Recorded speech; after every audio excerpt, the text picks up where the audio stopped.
Good afternoon. Welcome to Sports Nothing But Sports with Ken Sterling for Monday, April 13th, 2020.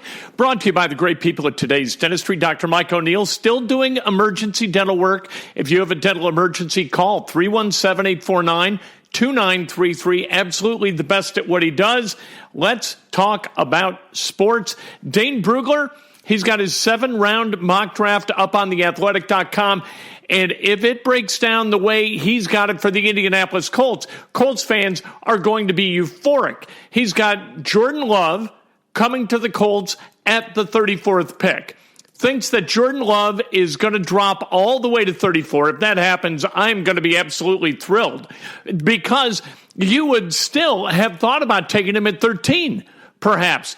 But the Colts, they were able to swap that pick for DeForest Buckner. So if you can check both those boxes, if you can get a 3 technique like Buckner and still wind up with Jordan Love as a prospect, a quarterback in waiting behind Phillip Rivers, you feel really, really, really good about where you are. And then at the 44th overall pick, he's got Michael Pittman, the wide receiver out of USC, coming here. Michael Pittman, kind of a power forward type wide receiver who can go up and get it in a crowd. He's 6'4", 223, ran a 4.5, 240 at the combine, 36.5-inch vertical jump.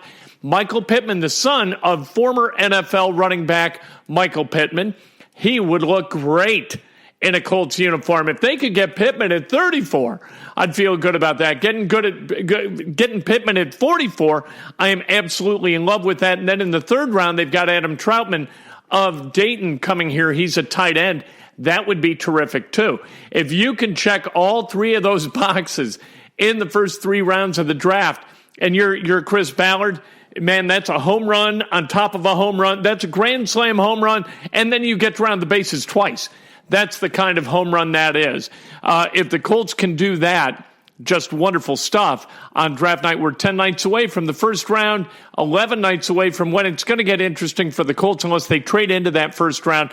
2nd and 3rd round, that's when we're going to see the Colts do some things and hopefully work some magic. And we're going to know at the end of that first night if Jordan Love's still on the board. So you're going to have that 33rd team, and then you're going to have the Colts. The Colts, they would have to sweat out that first pick. But anyway, it's fun to talk about because what the hell else are you going to talk about? It's like the one sporting event or sporting news event that we all care about that hasn't been canceled or really altered in any way that is going to bother us as viewers taking a look at it. Colts made uniform changes that were announced today. The wood mark is a little bit different.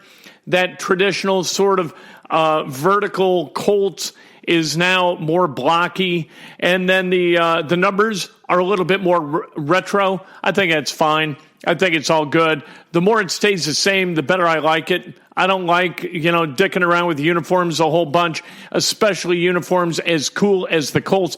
The best uniforms in sports are 2-color uniforms.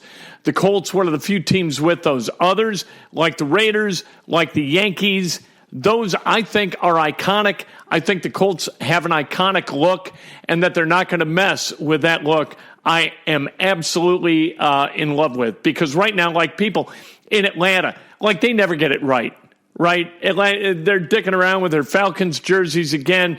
For God's sake, you get these teams that kind of try to manipulate the uniforms to gin up sales.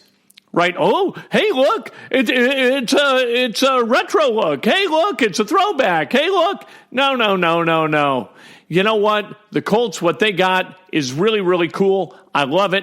They're not changing it. I think it's genius. Kevin Pritchard, he is going to have a conference call tomorrow.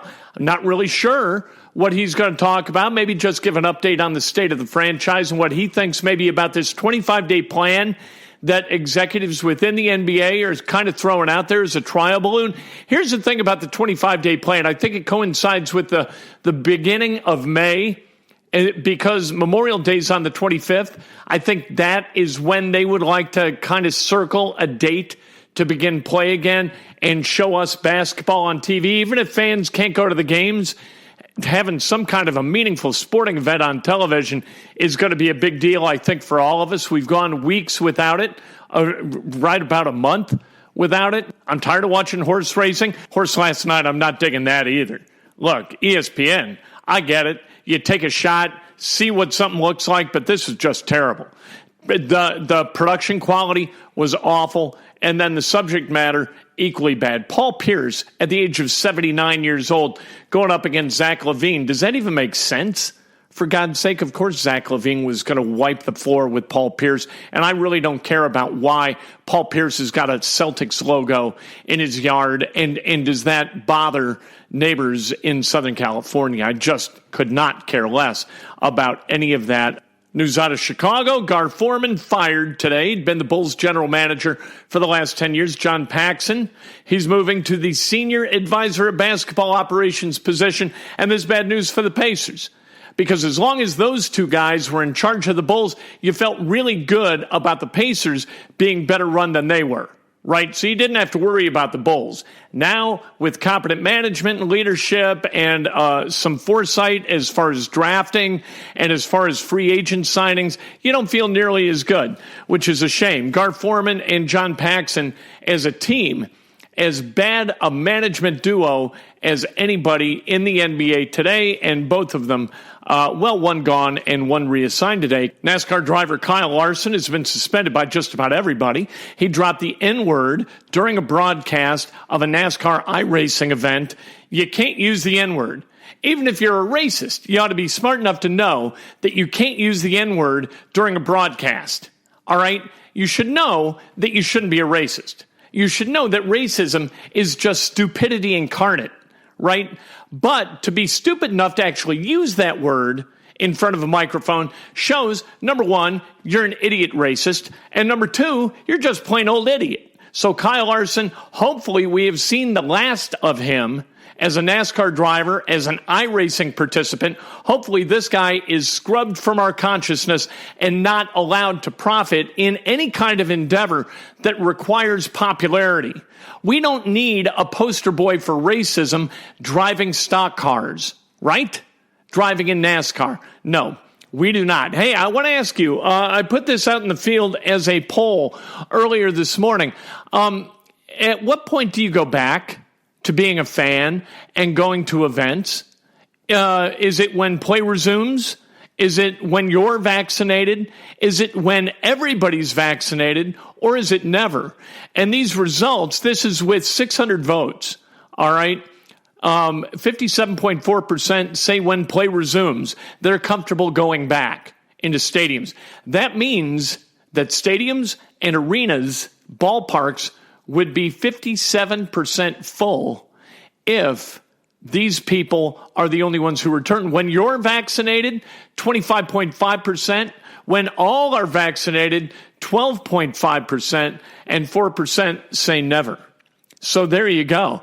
That is 38% that want somebody to be vaccinated before they go back into an arena or a stadium or a ballpark. That's a lot of people. 38%. That is really, that's 3 out of every 8. All right. So 3/8 of, if this came to pass, 3/8 of all seats would be empty because people want vaccinations or want everyone to be vaccinated. When play resumes, 57.6% are ready to go. And what a lot of people are saying is, you know what, they were teetering on the brink of not renewing season tickets anyway, right? Every time you got to write that check, because here was my experience being a season ticket holder with the Cubs. It was, damn, they just kept coming for more money and more money and more money every year. We did it for 4 years.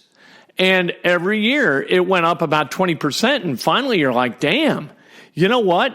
I don't go to all that many games. I'm trying to figure out a way via StubHub or cheap seats or wherever, trying to make some of the money back. I don't need to break even, but I don't want to get killed either, right? I don't want to take a financial bath because I want to go to 10 Cub games a year and not screw around paying the upcharges on cheap seats or on StubHub.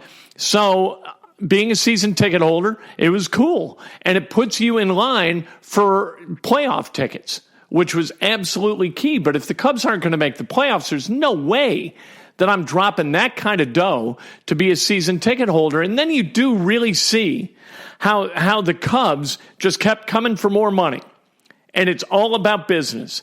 And I don't like that. They're leveraging my love for their product and for that team that predates the Ricketts ownership by about 40 years in order to line their pockets. And I don't like it. You know what? Then you can make enough money. You don't need to make all the money in the world. Ricketts or Herb Simon or Jimmy Irsay. You don't need to make all the money. You don't absolutely need to squeeze every possible cent out of your fan base. And I don't think Herb Simon or Jimmy Irsay do that in Indianapolis. You can make it affordable for families. You can make it affordable for fans who work blue-collar jobs. You don't need to be a CEO in order to buy tickets to these events, right? Or be well-heeled somehow or another. You don't need to be a physician. You don't need to be a plastic surgeon in order to go to Colts or Pacers games. So don't come at us for more and more and more money, or at some point you're going to reach a tipping point and people are going to say, you know what, I don't need to stroke that check this year. And I think maybe the coronavirus has kind of put people in a mindset where it's sort of like, okay, what are we doing? First of all, we got to wait in line to go through all the security stuff because obviously somebody thinks it isn't safe. And if they did think it was safe, we wouldn't have any of this security methodology and mechanics between us and getting to our seats. And now we got the coronavirus to deal with. So what the hell are we doing? Why are we putting ourselves in a position to injure our own health and overpay in order to do it? There is, and there will always be, a moment where the pendulum swings back. We've had a great economy for a long time where people are like, you know what? My kid enjoys going to the games. I'll write the check. Now we're making some hard decisions and we're figuring out other stuff to do. And it turns out that we like doing some of that stuff, maybe a little bit more than we thought we would. And so the decision to go to a ball game is going to become a little bit more difficult. And the decision to invest our cash in order to do it is going to become, we're going to be more thoughtful about that. And I think the result of that is going to be that prices come down, and prices need to come down. I think it's important that they do. I don't think that you've got to go at people. The media contracts provide enough wealth, right? You don't need to extract every single dime that you can out of a fan base that loves your product. You know, you don't need to do that. So don't let the Cubs do that. Let the Cubs fail, because they do that at every turn, all right? The Colts and the Pacers, they need to do that, and I hope that they don't. College football, we'll see what happens this fall. You know what? I've heard people kind of joke on Twitter, I've read them kind of joke on Twitter, that Indiana University football has been practicing social distancing for years. You can sit at Memorial Stadium in Bloomington and not be surrounded by a whole bunch of people. It's not like going to an Alabama game or an Ohio State game or a Notre Dame game. You can sit in Indiana and you can be perfectly safe, being as it was in 2019. 2020, we'll see what happens, but I think we're all going to be perfectly safe down in Bloomington going to games. That's Sports Nothing But Sports. I'm Kent Sterling. Join me tomorrow for Breakfast with Kent at 8 o'clock on Facebook Live, 8:15-ish on Periscope/Twitter. And then right before noon, I read as long as this hunkering down lasts, I read a chapter of Oops on Facebook Live and on Twitter. If you enjoy it, you enjoy it. Buy the book, buy the ebook, buy the audio book, whatever you want. But that's why I do it. You know, it's fun and it's frivolous. And if you enjoy it, you enjoy it. A lot of people, they don't have anything to do, so maybe this gives you something to do. We'll talk to you tomorrow morning, 8 o'clock. Breakfast with Kent, brought to you by the great people at Today's Dentistry. Call Dr. Mike O'Neill. Emergency work being done right now, 317-849-2933.